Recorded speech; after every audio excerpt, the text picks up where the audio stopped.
Let's talk two-star pitchers and sleeper hitters for Week 4. Up next on Fantasy Baseball Today in 5.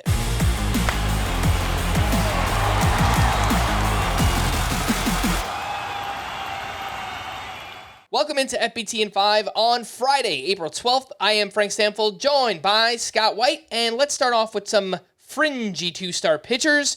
Starter sit Frankie Montas at the Mariners and home against the Angels.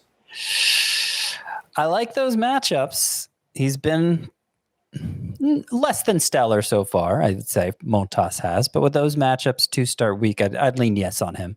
Zack Littell at home against the Angels and at the Yankees.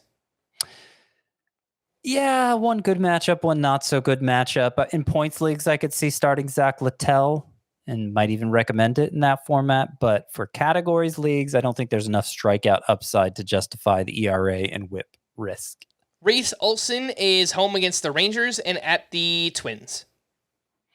One good matchup, one bad matchup again. And Reese Olson was terrible last time out. But I think he'll bounce back. I think that was an aberration based on what we'd seen from him this year and certainly last year. So for points leagues, I think Reese Olson, you're fine running him out there. Reynaldo Lopez at the Astros and home against the Rangers. Bad matchups, clearly, but he does have the Braves offense backing him and 2 starts. So I think in points leagues, it's worth doing. Cody Bradford has pitched very well. He's at the Tigers next week. That could work. But also at the Braves. Yeah, so one good, one bad. It's looked good so far, has a good offense backing him, but kind of the same position as Reynaldo Lopez. I think both have overperformed so far. Still, in points leagues where volume is so important for pitchers, you can go ahead and start him, even though, there's a chance they could run into some trouble here. Who are the two-star pitchers that you are actually looking to add and stream for Week 4? So my favorite, who's actually available, is Garrett Whitlock against the Guardians and at the Pirates. 2 offenses that have outperformed expectations so far, and I'm not going to let that scare me away. I think they're still, in the long run, good matchups, and Garrett Whitlock's off to a pretty good start. So I'll take him for 2 this week. Seth Lugo at the White Sox, as good as matchups get, without Luis Robert and Eloy Jimenez. And then against the Orioles, so not such a great matchup. But I think it's fine to start Seth Lugo, even though kind of a bipolar matchups thing going on there. Martin Perez off to an impressive start. Obviously, pretty shaky track record overall. Not totally trusting in it at the Mets and against the Red Sox. I'd probably leave him just for points leagues, but I think given the way he's performed, how deep he pitches into games, he's a fine play in that format. John Gray coming off his best start, though, against the A's, and this week he gets the Tigers and the Braves. So good matchup, bad matchup. Probably just a points league play is John Gray. And I think that's it for the 2-star pitchers I like this week. What about the single-star streamers? You have 6 names here that are all rostered in under 80% of leagues. Mm-hmm. Yeah, Jack Flaherty surprisingly is, even though he's off to a good start and has gotten a lot of hype at the Twins, who have been pretty bad offensively so far. I think that's pretty close to must start. Christopher Sanchez and Ranger Suarez both get the Rockies in Philadelphia.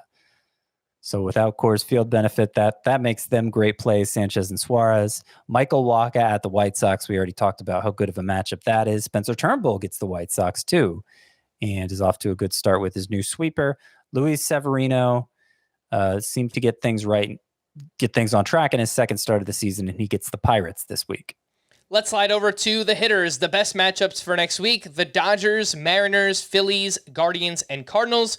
The worst hitter matchups: Nationals, Yankees, White Sox, Reds, and the Mets. With that said, Scott, who are your favorite sleeper hitters for next week?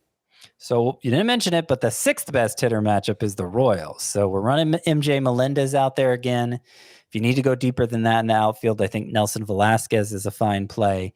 Can't include Maikel Garcia on here anymore. He's too rostered at this point, but worth an honorable mention. Nolan Gorman has been dropped in enough leagues that he now qualifies for this list. The Cardinals have the 5th best matchups, and I think he's still good and could get back on track with those matchups this week. Jose Caballero, great numbers against lefties both this year and last year. Rays have 4 on the schedule in 7 games. Same thing with Matt Chapman for the Giants. They have 4 lefties on the schedule in 7 games. Good time to use him. Opposite end of the spectrum, the Guardians have 1 lefty on the schedule in their 7 games, so we should see a lot of Bo Naylor, who seems like he's heating up. The Mariners I like for this week, with them having the second best hitter matchups, are Ty France and Mitch Haniger. And Jared Kelenic is a good play with only 1 left-hander on the schedule for the Braves, and Colton Cowser, who appears to have overtaken Austin Hayes, at least against right-handed pitchers. Only 1 lefty on the schedule for the Orioles, too. So good time to give Colton Cowser a try. All right. For more extensive fantasy baseball coverage, listen to the Fantasy Baseball Today podcast on Spotify, Apple Podcasts, the Odyssey app, or anywhere else podcasts are found. Thanks for listening to Fantasy Baseball Today in 5, and we will be back again tomorrow. Bye-bye.